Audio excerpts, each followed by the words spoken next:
તો સુરતમાં આમ આદમી પાર્ટીના ઉમેદવારોને જ્યાં રાખવામાં આવ્યા હતા તે પાર્ટી પ્લોટમાં ભાજપના ઉમેદવાર દિનેશ પુરોહિતની કાર જોવા મળતા ચર્ચાઓ તેજ થઈ ગઈ છે। આ મામલે દિનેશ પુરોહિતે સ્પષ્ટતા કરતા જણાવ્યું છે કે તેઓ ત્યાં ગયા નથી અને તેમને આમ આદમી પાર્ટીના ઉમેદવારોને ક્યાં રાખવામાં આવ્યા છે તેની કોઈ જાણ નથી। તેમણે વધુમાં જણાવ્યું હતું કે તેમની ગાડી છે તે તેમના ડ્રાઈવર લઈ ગયા હતા અને કદાચ રસ્તો વળાવવા માટે ગાડી પાર્ટી પ્લોટમાં લઈ ગયા હશે। સાથે જ તેમણે દાવો કર્યો છે કે તેઓએ આમ આદમી પાર્ટીના કોઈપણ વ્યક્તિને મળ્યા નથી, જેના કારણે મામલો હવે વધુ ચર્ચાસ્પદ બન્યો છે।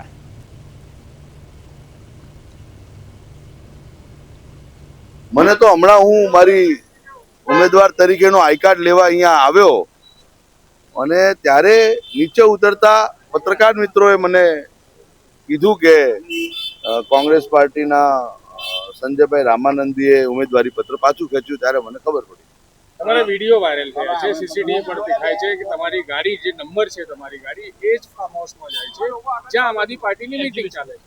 હું કોઈ ફાર્મ હાઉસમાં ગયો નથી, હું કોઈ ફાર્મ હાઉસની અંદર ગયો નથી। મારે ત્યાં કોઈ આમ આદમી પાર્ટીની મીટિંગ છે, એમનું રહેવાસ છે, એમનું ઘર છે, મને ખબર નથી।